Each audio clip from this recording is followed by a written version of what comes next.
Bonjour à tous, c'est Pierre-Alexandre pour Technoid et bienvenue pour ce nouveau test complet pour cette fois-ci le Galaxy S8 de chez Samsung que j'ai pu avoir un petit peu plus tôt par rapport à l'année dernière. J'avais eu le S7 Edge et j'avais beaucoup apprécié ce S7 Edge, mais j'avais trouvé quand même quelques défauts. Sur ce S8, il y a quand même beaucoup de choses qui ont été effacées, qui ont été améliorées, qui prouvent déjà, et c'est en train d'être le cas, que Samsung fait très attention au retour utilisateur. Ce ne fait pas forcément toutes les marques, mais ça, on y reviendra peut-être à un moment donné sur une des marques quand je pourrai peut-être les essayer. Au-delà de ça, donc ce S8 donc, est dans la droite lignée du S7, une version améliorée du S7, et vraiment améliorée cette fois-ci, puisqu'il y a beaucoup de choses. Beaucoup de petits défauts que je trouvais sur les 7 que j'avais peut-être pas forcément mentionnés, qui cette fois-ci sont présents. Donc on va le voir tout de suite dans ce test. Aujourd'hui on peut le retrouver au moment du test, donc n'hésitez pas à regarder la date. On peut le retrouver vers les 550 € aujourd'hui en neuf, ce qui est attractif. Vous avez aussi la version S8 Plus, ici c'est ça qui change. Donc qu'est-ce qui change vraiment déjà? On a surtout droit à un écran borderless 18,5 neuvième. Alors pourquoi ils nous ont fait chier avec le 2,5, je ne sais pas. Mais apparemment, bon, ils avaient envie de mettre le 0,5. Et merci, ça fait partie des rares gros acteurs à avoir gardé la jack. Apparemment pour le S9, c'est bien parti pour qu'il soit gardé aussi. Merci. Mais il y a d'autres choses qui fait que... Bon, il y a des choses, ils veulent pas les faire partir, mais on a l'impression que si, mais on sait pas trop. On va voir ça dans le test tout de suite. Au niveau donc du design, on reprend le Galaxy S7 et on en fait un S8 avec quelques petits changements. Tout d'abord, on a cet écran 18,5 neuvième qui fait qu'en plus de ça, ça fait borderless pour prendre une majorité de l'écran. Donc ça, c'est la première chose. Ensuite, donc en haut, nous avons droit à la lettre de notification. Nous avons droit ici...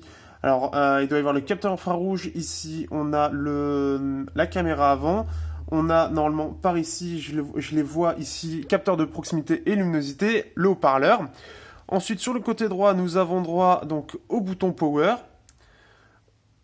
Au dos, nous avons droit à un capteur infrarouge, donc capteur cardiaque avec le côté laser.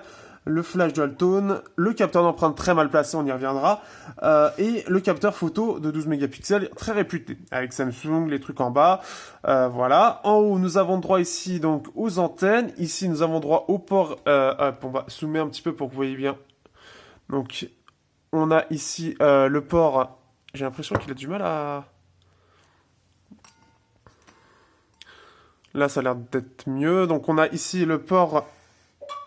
SD et carte SIM, carte nano SIM bien évidemment. On a le micro ambiant. Sur le côté gauche ici nous avons droit, alors assez confusement, on a droit en fait à un bouton Bixby qui a été récemment via une mise à jour. On peut mettre autre chose, le désactiver pour mettre autre chose et le bouton volume. En dessous nous avons droit à la jack. Merci, elle est là. Le haut-parleur, le micro principal et le port USB-C qu'on retrouve maintenant. Qui a été, cette fois-ci, changement par rapport au S7, il y a aussi ça. Un design qui est toujours aussi propre, sauf au niveau des traces de doigts, je sais c'est dégueulasse, hop, on va faire, hop là, c'est dégueulasse.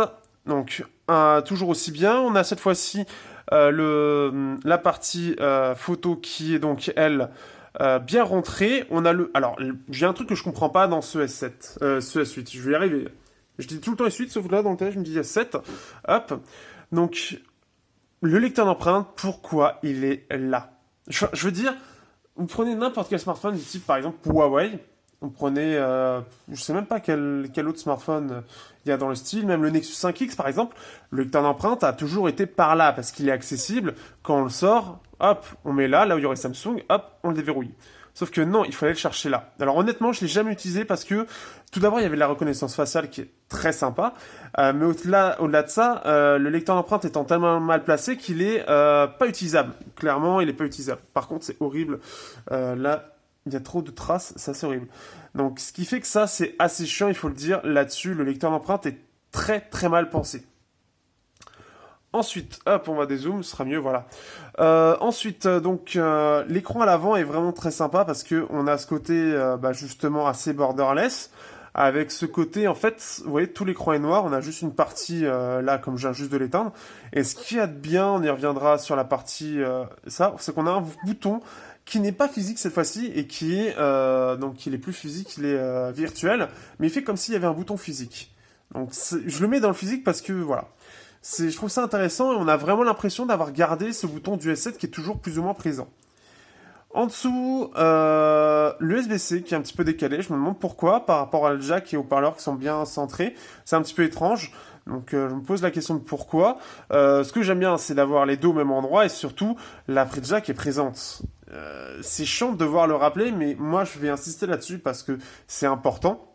C'est un point important d'avoir la jack et je ne veux pas de smartphone sans jack. Ça va être très très casse-couille, il faut le dire.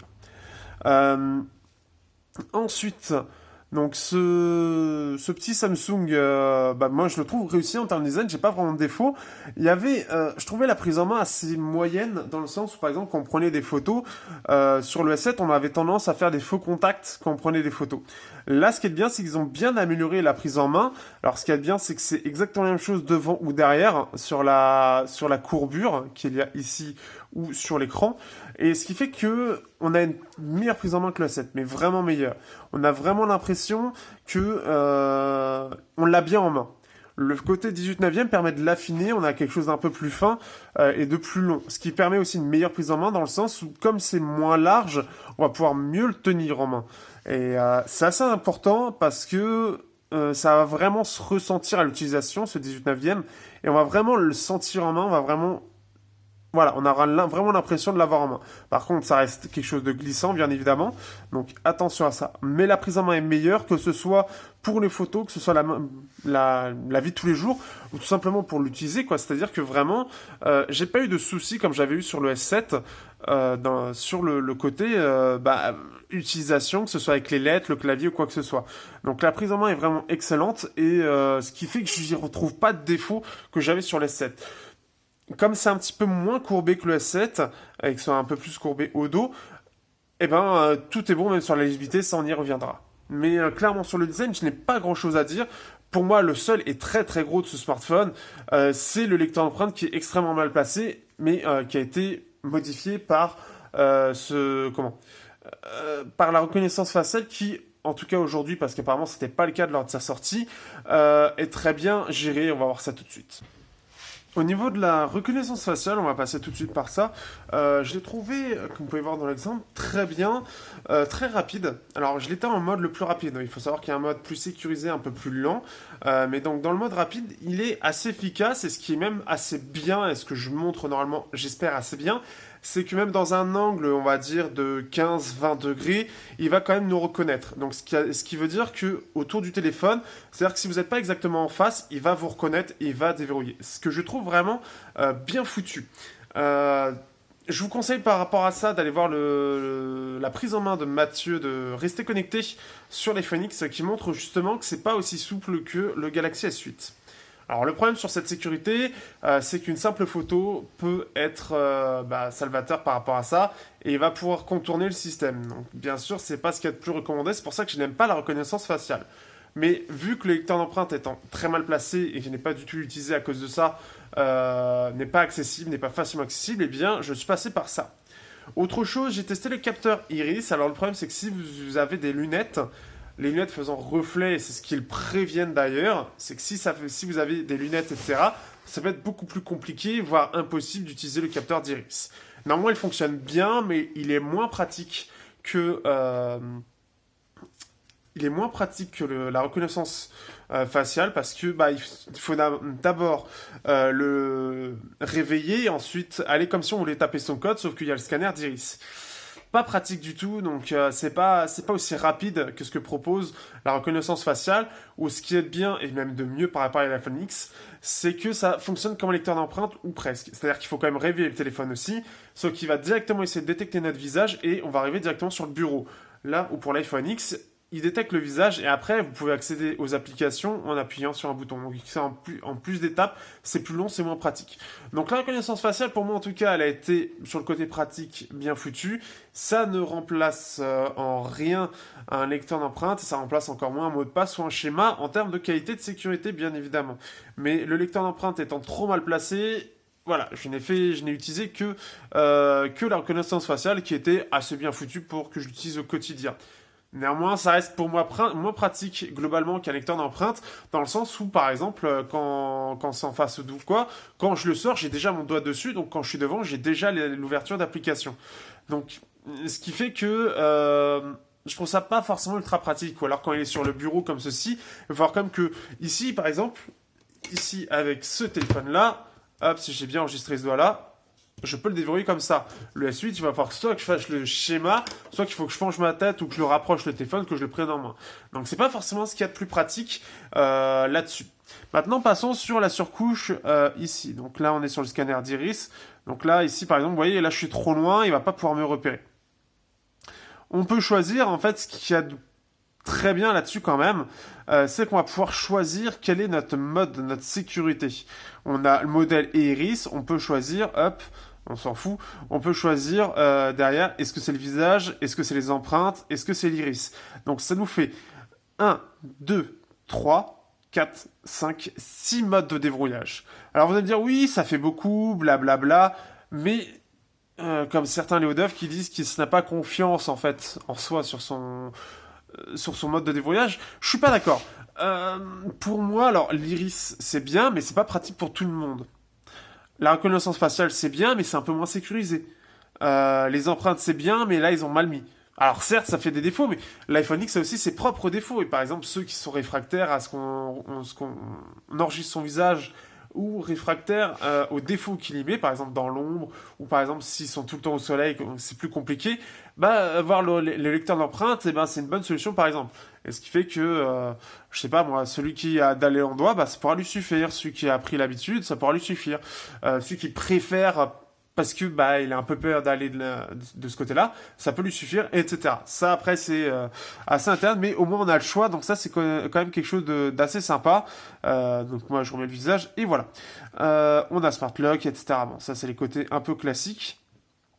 On a l'affichage, donc on a le filtre de lumière bleue, bien évidemment, si vous voulez, bien évidemment, donc faire attention à vos yeux, comme vous pouvez voir. Ce qui est bien, c'est que ça va un peu vers le rouge, vers la fin, qui fait que si c'est trop jaune, en général, ça a tendance à être assez désagréable.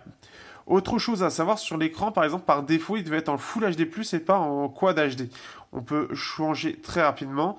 La différence n'étant... Alors, elle se ressent en HD+, mais honnêtement, Full HD est assez sympa parce qu'on a une bonne finesse. Le Quad HD étant, faut être honnête, assez futile. Il n'apporte pas grand chose, donc ça nous permet d'avoir plus de performance par exemple pour les jeux, ou globalement ça va être plus performant aussi. Enfin, au niveau de la finesse d'écran, ça va rien changer. On a toujours ce côté où on va pouvoir voir directement petit, moyen, grand. Et voilà, la qualité de... Voilà, on a les polices, etc. Donc, le côté classique. L'écran d'accueil, donc, on peut choisir la grille si on la veut en 5.5, 4.6, 4.5, etc. La grille des applications aussi. Touche application. Donc, soit on peut l'afficher, soit on peut la masquer pour lever. C'est ça qui est bien, en fait. C'est que Samsung écoute ses utilisateurs et les utilisateurs veulent avoir le choix. Et là, c'est ce qu'on a. Ensuite, on va essayer de zoomer un petit peu. Hop, pour que vous voyez mieux. On a l'écran latéral, alors que je trouve pas très très utile. C'est en fait, ça va le montrer, notification lumineuse. Alors ça, par exemple, ça peut être quelque chose d'assez sympa. Alors je sais pas si on peut le montrer bien. Non, on peut pas. Les notifications lumineuses, c'est assez sympa dans le sens où quand vous êtes sur une vidéo, en fait, vous allez avoir une notification alors qui peut être en haut et en fait qui va être tout le tour de l'écran, très discret et perceptible, sans que ça gêne la visibilité, pour dire vous avez reçu une notification. Donc ça, c'est le truc que je trouve assez sympa. Les volets latéraux, donc on va le voir ici. Voilà, c'est ça. Honnêtement, donc ce qui vient, on a les contacts, on a les côtés ovales animation, donc c'est la sélection intelligente et les applications favorites. Honnêtement, j'en ai personnellement jamais eu l'utilité, donc vous pouvez le laisser, mais pas trop d'utilité. On a dans l'affichage le mode standard ou simplifié pour les personnes qui veulent quelque chose de plus simple à utiliser. Cadre avec icônes, on peut même choisir ça ou juste les icônes. Donc après, à vous de voir si vous voulez quelque chose d'adaptatif ou non, un peu comme ce que propose maintenant donc Oreo. La barre d'état, les notifications, la barre ici, donc l'affichage des pourcentages. Ce qui est bien, voilà, laisser l'écran empêcher l'écran de s'allumer accidentellement, là, le truc classique. Voilà, plus, il propose même si on cherche autre chose, optimiseur de vidéo. Donc là, si on veut améliorer la qualité de l'image, lorsque, en gros, un peu en fait de l'HDR, tout simplement, pour les vidéos plus claires et plus vives. Ensuite, on a notifications, on peut les autoriser, etc. On peut tout choisir, ce qui est assez pratique, classique. Fonction avancée, on a Smart Stay, l'écran reste allumé tant que vous le regardez. Les jeux, on a le Game Launcher, mode utilisation une main si on veut, donc pour tout ce qui est ici. Donc on a les mouvements ou la touche ici, 3 fois accueil pour tout réduire à une main, par exemple. Geste du capteur d'empreinte, on peut choisir le lecteur d'empreinte pour ouvrir ou fermer le volet des raccourcis. Donc, si on le fait, hop, voilà, ça peut le faire, mais comme il est mal placé, malheureusement, c'est pas très utile. Multifenêtre, on peut bien sûr avoir le multifenêtre, le truc classique, ça nous montre comment c'est utiliser l'application récente, afficher, action pour afficher le menu contextuel. Donc, par exemple, si je fais ça, on va essayer. Voilà, on a réussi. Il va le détecter. Alors, ah oui, d'accord, on a ce système de multifenêtre là. Hop, hop. Enfin voilà, c'est tout ce qui est fonction avancée. Qu'est-ce qu'on a d'autre après? On a tout ce qui est geste en fait ici. Donc, partage direct, partage direct par exemple ici. Donc ça va permettre de partager directement du contenu avec d'autres personnes. Coupure fond facile, Smart Alert, etc. Maintenance de l'appareil, ça va être tout ce qui est donc batterie, mode performance. Donc là, on est sur optimisé. On peut switcher à la volée, on peut modifier pour que ce soit notre truc.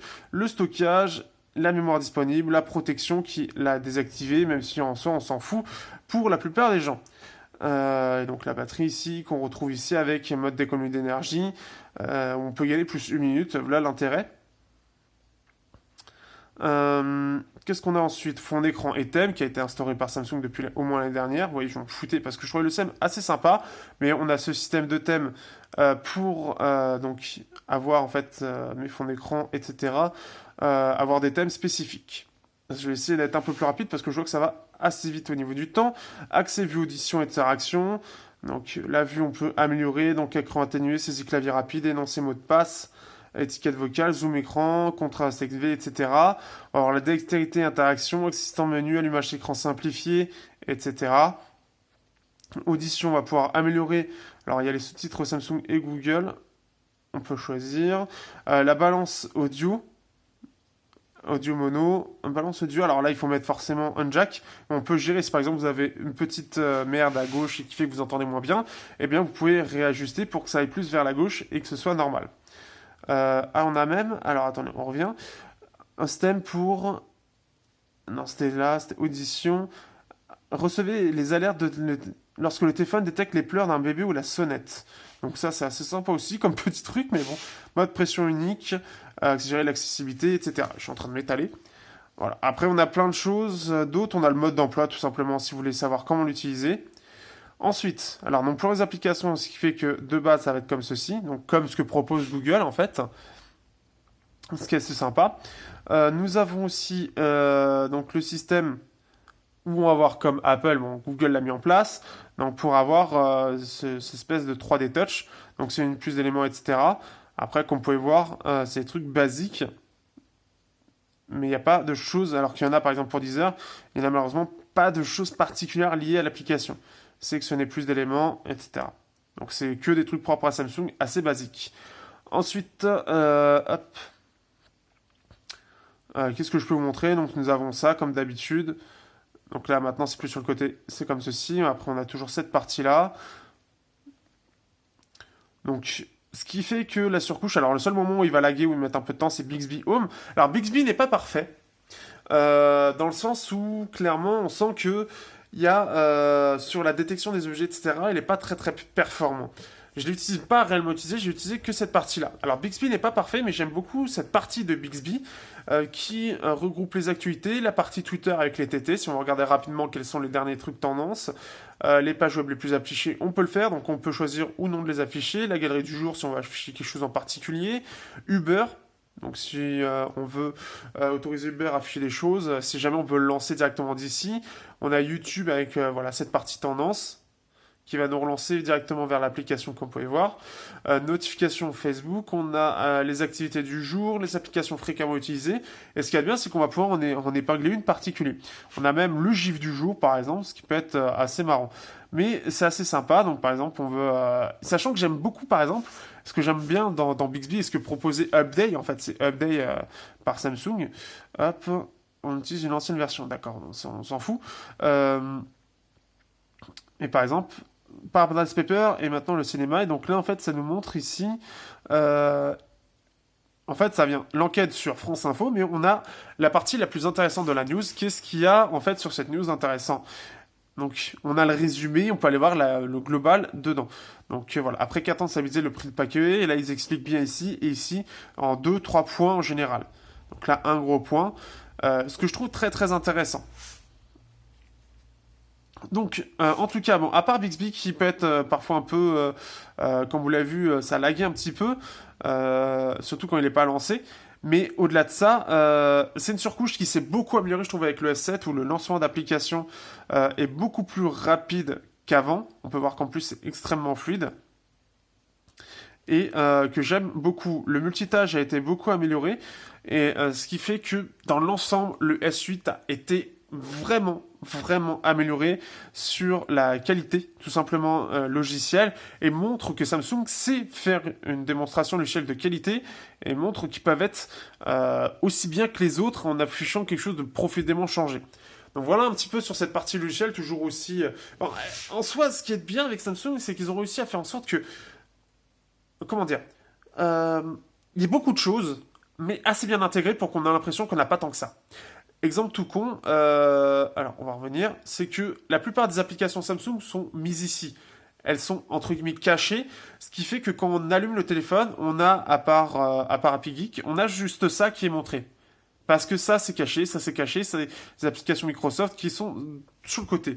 Et ce que je trouve assez bien foutu, puisque ça va permettre de rendre l'appareil assez léger visuellement, alors que c'est pas tant le cas que ça.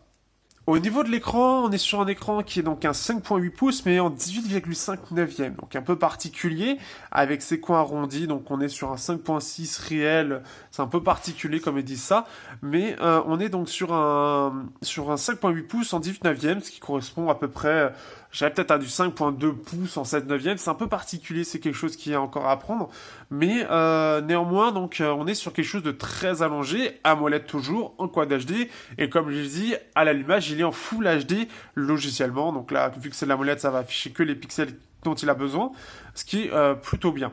Un écran que je trouve très réussi, alors déjà au niveau de la luminosité, on a la filtre de lumière bleue qui peut être désactivé ou activé.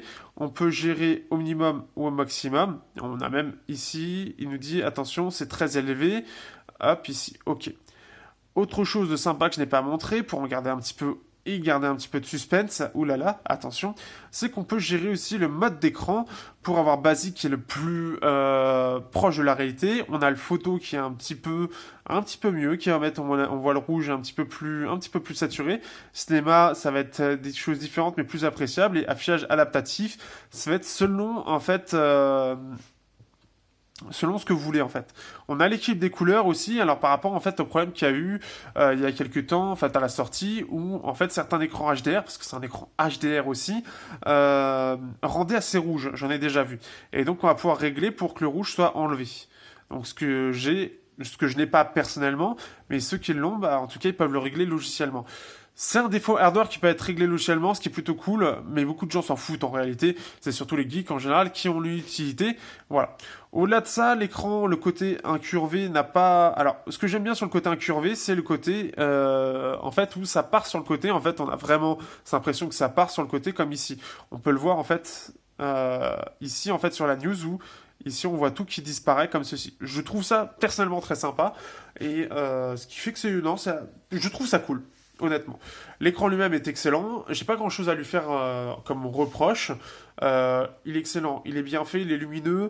Le côté incurvé n'est pas gênant. Il apporte une touche esthétique très sympathique et visuelle très légère, mais que je trouve aussi sympathique.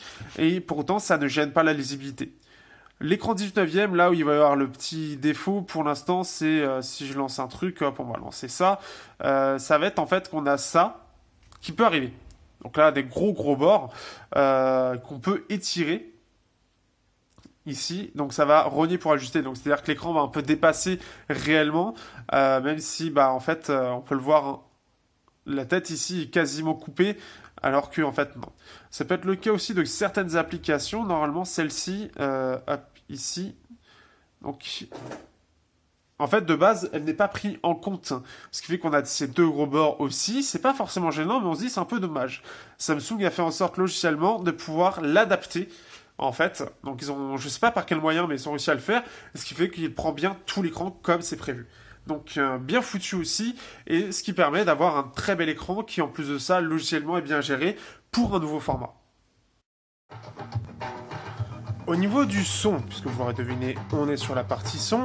On est donc là face à un smartphone qui... alors, il n'est pas au niveau des HTC ou de tous les smartphones audiophiles, mais néanmoins, il embarque un DAC dédié. C'est-à-dire qu'en gros, Samsung, que ce soit sur la version US ou européenne, c'est fourni chez... alors, pour chacun, alors, les US et européens, c'est pas le même DAC apparemment. Je ne sais pas exactement quel est le modèle. Mais en tout cas, il a droit à quelque chose qui est plutôt sympa. Ce qui fait qu'en termes de son, on est mieux qu'un smartphone classique, un smartphone avec juste un Snapdragon 835 par exemple. On est mieux que ça. C'est-à-dire qu'on a un son qui est meilleur qu'un smartphone normal. Donc ça, c'est plutôt cool. Et ce fait qu'on a un son qui est très correct en jack. Alors, il n'est pas parfait, c'est pas le meilleur jack du monde, c'est pas un Meizu, c'est pas un HTC, mais c'est quelque chose qui est mieux que la normale. Au niveau du haut-parleur, on a quelque chose d'assez correct, un petit peu creux, on peut l'entendre. On va aller chercher, hop, une autre musique. Donc c'est assez correct, c'est pas fou non plus, c'est pas forcément ce que cherche Samsung à l'heure actuelle, on n'est pas sur du double haut-parleur. Ça reste correct, mais c'est pas fou, et là c'est pas vraiment au niveau de la concurrence. Donc ce qui fait qu'en termes de son, on est sur quelque chose de vraiment sympa. J'ai pas réussi à trouver quelle était la puce audio qui était intégrée au Samsung, à ce S8, mais apparemment c'est de la bonne cam. Donc ça c'est plutôt cool de ce point de vue-là. Maintenant, on va parler d'autre chose qui est assez rare et que j'avais déjà eu avec l'Idol 4S. Cette fois-ci, je fais le test directement ici. C'est donc le... Comment c'est, j'y arrivé, donc aux AKG qui sont inclus dans le smartphone, qui vaut apparemment une centaine de dollars, et donc que j'ai pu tester. Alors je les ai comparés bien évidemment aux KZ, ZS5, ZST, qui sont mes références à moi et qui sont très appréciés dans le monde de l'audio, et que je vous conseille totalement. Et donc pour les comparer, donc j'ai fait un test sur ce S8 pour voir la différence, ou sur le Meizu, tous les deux. Alors, honnêtement, ce sont des bons écouteurs.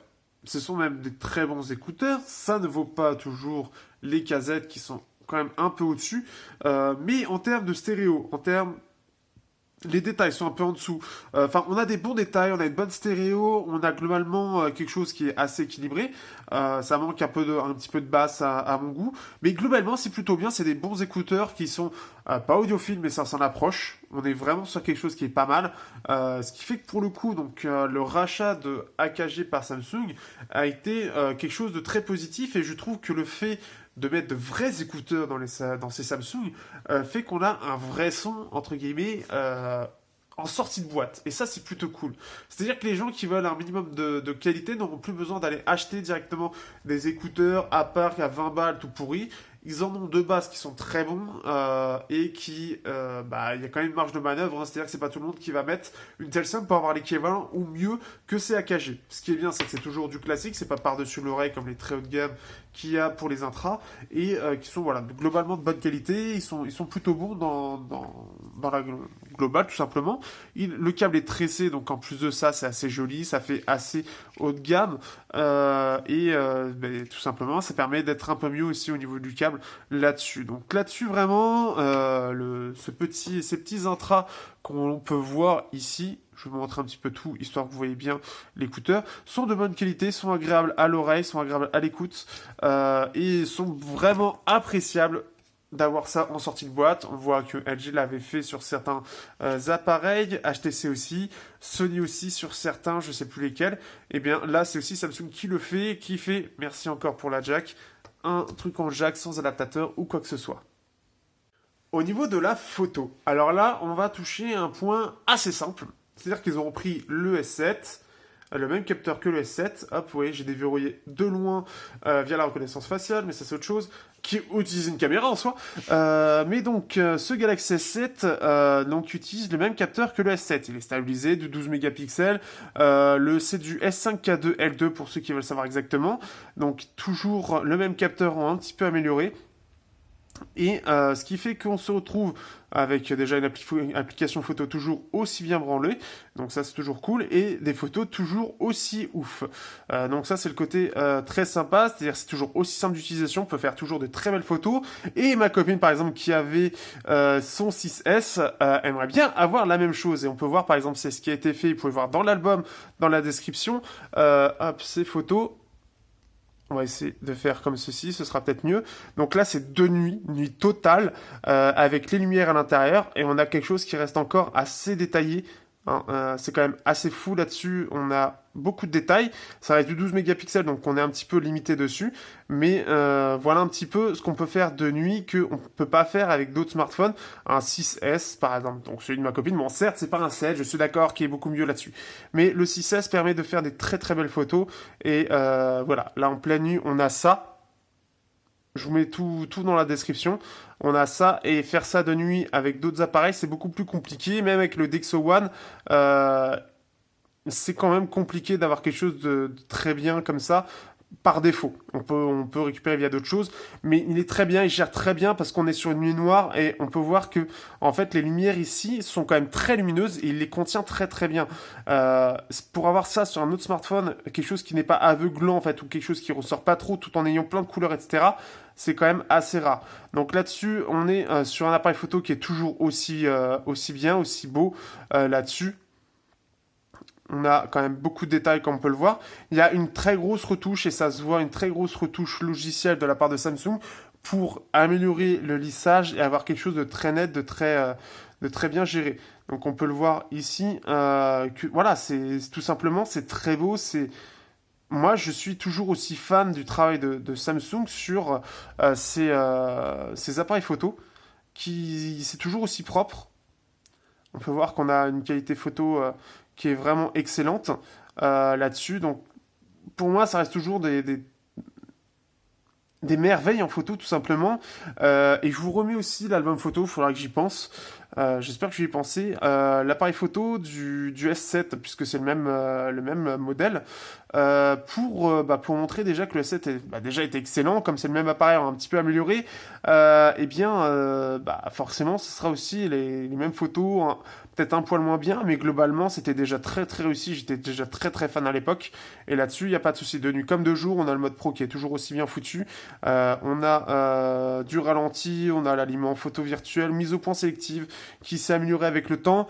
Normalement, il y en a quelques-unes dans le tas pour le montrer. C'est pas parfait, mais pour un truc qui est avec un seul capteur, c'est bien géré aussi. Donc là-dessus, pas de souci. La caméra à l'avant, il y a eu une amélioration quand même. On est sur quelque chose qui est plus coloré qu'avant, puisqu'il est en 1.9 en termes d'ouverture. Et ce qui fait que c'est plus détaillé, c'est plus coloré. Celui du S7 était assez fade. Ici, on a quand même pas mal de détails. On peut voir ma peau un peu défoncée ici. Donc, ce qui fait que c'est plutôt pas mal. C'est quand même beaucoup mieux qu'avant. De ce point de vue-là, alors que je me souviens avec l'année dernière avec le 7 Edge, la caméra était très fade et ça manquait vachement de détails, ce qui fait que c'était pas fou.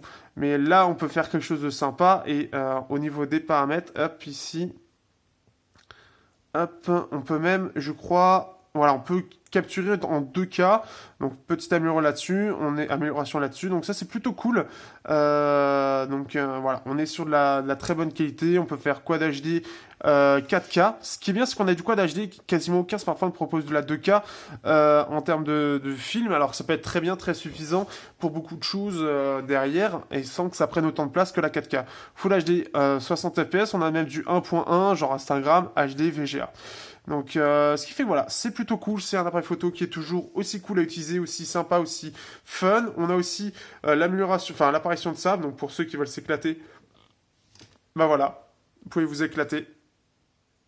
Donc, tout simplement. Ça reste assez correct, c'est pas fou non plus, mais ça détecte plutôt bien. Donc, bah voilà, je vais prendre la photo là, supprimer l'effet. Qu'est-ce qu'il y a aussi? Euh, Voilà, et on va revenir ici. Et voilà, ça sera mis dans l'album, ce sera marrant. Donc voilà un petit peu sur l'appareil photo. Voilà, je reste toujours aussi fan, ça reste toujours un excellent appareil photo. Rien à dire dessus. C'est voilà, j'adore cet appareil parce que il arrive à faire des photos très proches de ce rendu réflexe. C'est pas parfait encore. Enfin, c'est pas parfait. C'est pas encore aussi bien branlé, je trouve, que les appareils réflexes qui ont cette profondeur de champ très c'est très bien foutu, c'est très précis, etc. Forcément, c'est des capteurs qui sont beaucoup plus gros. Mais Samsung s'y approche, ce lissage qui est vraiment très très bien branlé et qui ne fait pas trop artificiel, permet d'avoir quelque chose d'assez unique. On peut voir pour les photos de nuit où il n'y a pas du grain, où il n'y a pas espèce de dégradé sur certaines couleurs qui ressortent ou quoi que ce soit. C'est bien uni, c'est bien propre, c'est très bien foutu. Donc là-dessus, voilà, je suis toujours aussi fan de l'appareil photo qui est toujours assez incroyable. Il y a d'autres bombes qui viennent de sortir avec le Note 8, avec les Pixel 2 XL, etc., les iPhone X, etc. Mais ça reste encore un très bon appareil photo à l'heure actuelle, toujours aussi agréable, aussi instantané à utiliser. Donc là-dessus, vous serez quand même pas déçus. Au niveau de l'autonomie, on est sur un appareil qui en mode normal s'en sort plutôt bien avec ses 3000 mAh. Là où je trouvais que le S7 Edge était quand même limité, j'arrivais à peine à faire à peu près 5-6 heures, et j'étais même content quand j'avais une mise à jour qui me permettait d'atteindre les 6 heures. Mais ce smartphone-là, en tout cas ce Samsung, s'est beaucoup amélioré. En tout cas, je trouve sur ce S8 qui est que avec 3000 mAh, et pourtant c'est la même chose avec... c'est en soi, entre guillemets, moins bien que le 7 Edge, mais néanmoins, ce Samsung est bien branlé en termes de gestion de l'énergie. Il est plus performant, comme je l'ai dit tout à l'heure, il est beaucoup plus rapide, etc. Et pourtant, l'autonomie est bien meilleure et j'arrive à faire peut-être même mieux, enfin, c'est même sûr. J'ai réussi à faire globalement mieux, là où je faisais du 4h, 4h30 jusqu'à 6h sur les 7 Edge. Là, je fais minimum 5 heures et j'arrive jusqu'à 6h30, peut-être 7 heures si je fais aucun jeu ou je fais que du Wi-Fi. Donc, ce qui fait que j'ai trouvé que ce Samsung était assez autonome pour du 3000 mAh, ce qui fait que le S8 Plus doit être meilleur. Et donc j'étais assez étonné, et ce qui fait que ça en fait un smartphone qui est bien autonome pour sa gamme, où globalement c'est entre 4 et 5 heures. Là on est au-dessus. Et je faisais avec beaucoup de jeux, j'arrivais facilement aux 5 heures. Donc ce qui fait que, enfin, jeu 4G, donc ce qui fait que je trouve que ce Samsung en tout cas est autonome, il y a une grosse amélioration de ce point de vue-là. Je m'attendais à pire, je m'attendais à faire 3h30, 5 heures, mais c'est plus que ça au final, 5h, 6h30.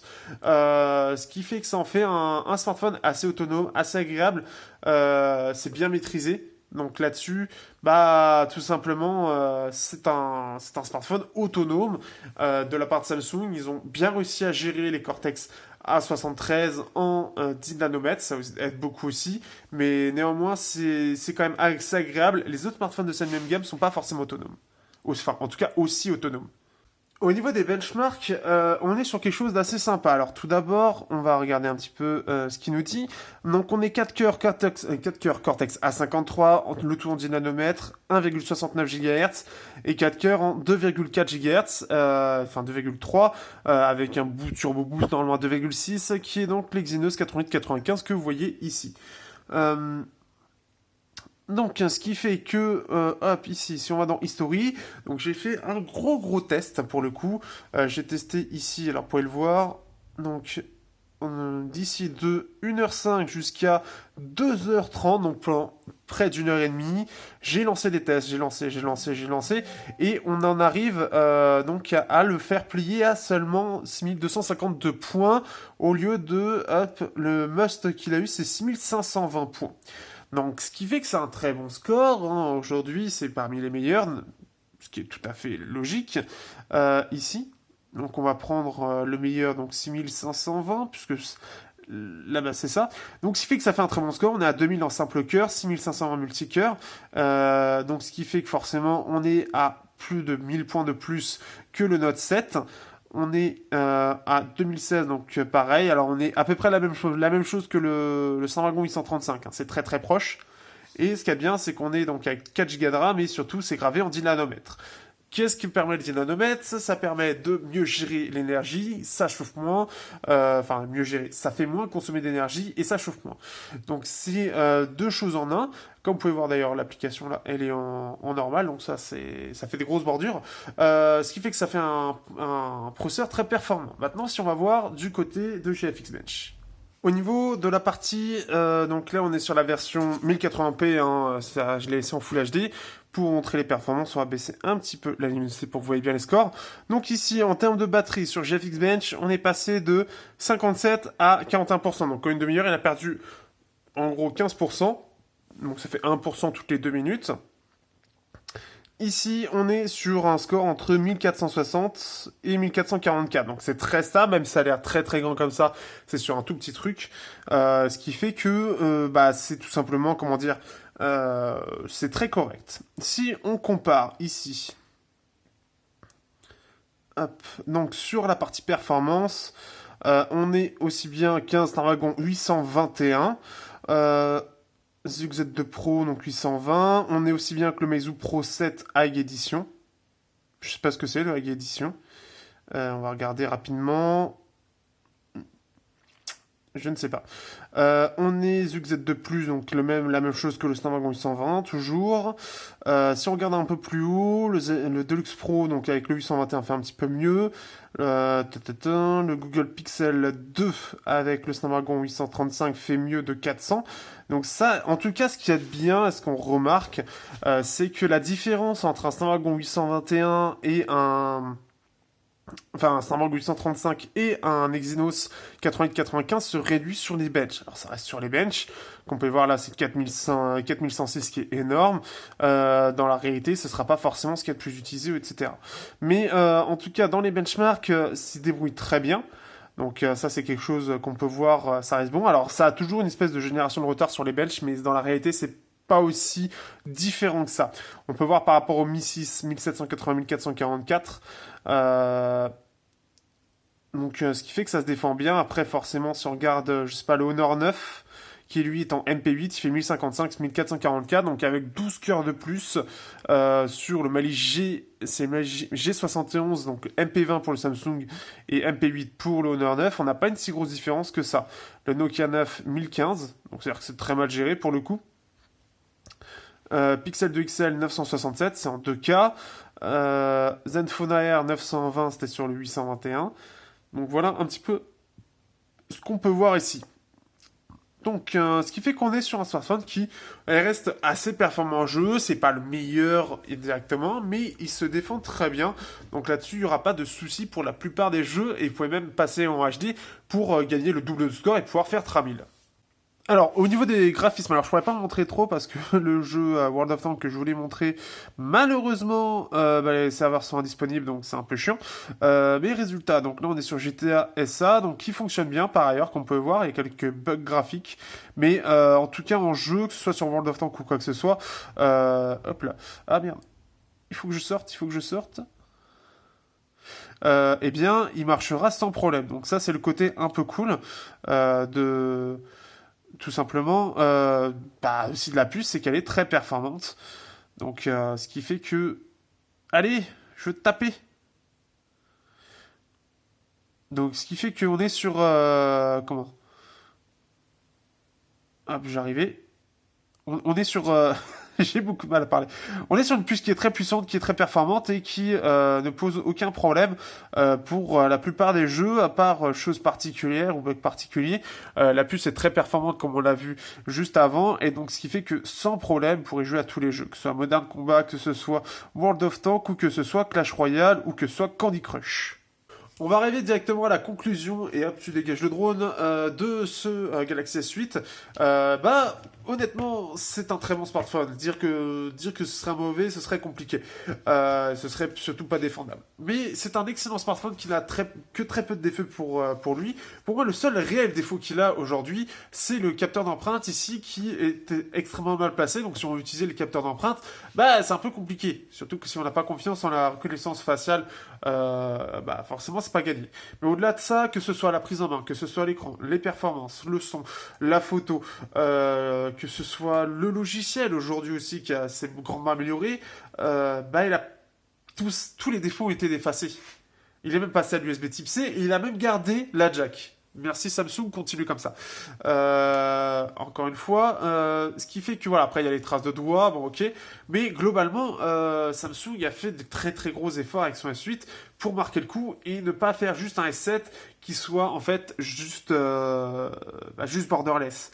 Ils ont amélioré, ils ont mis déjà les AKG, ce qui est une bonne chose. Ils ont amélioré toute l'interface dans le sens, c'est pas, ils ont amélioré en fait la partie optimisation, la partie vitesse. Et ce qui fait qu'on a quelque chose de sympa. Le fait même qu'on puisse faire juste ça pour le réveiller, je trouve que ce qui est bien, c'est que ils ont supprimé le bouton Home, mais ils l'ont gardé de façon très intelligente avec ce côté AMOLED.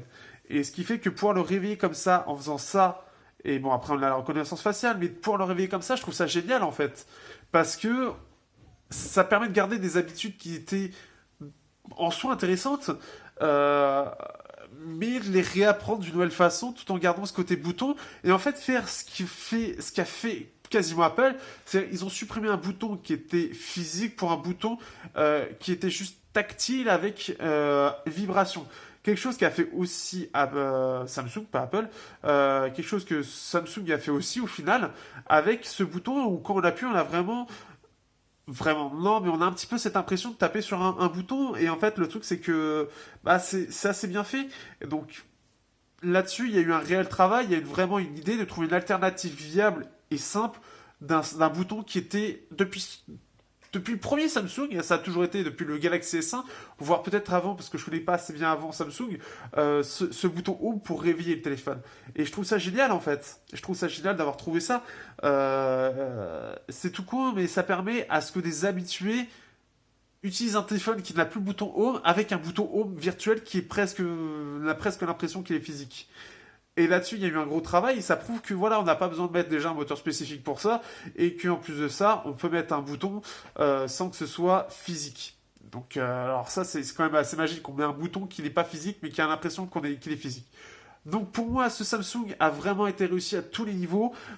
Il fait comme ce que faisait le S7 pour le S6, c'est-à-dire qu'il a amélioré, effacé les petits défauts qu'il avait, il l'a amélioré, il a ajouté des petites fonctions par-ci par-là, et ce qui rend le S8 quasi parfait pour moi.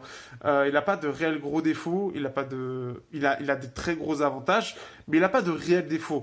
Le lecteur d'empreinte, est-ce que c'est un réel défaut? Je ne sais pas, il a des alternatives viables en termes de reconnaissance, de déverrouillage, mais pour les habitués, c'est vrai que ça va être chiant, ce qui devrait être réglé apparemment avec le S9 à vérifier.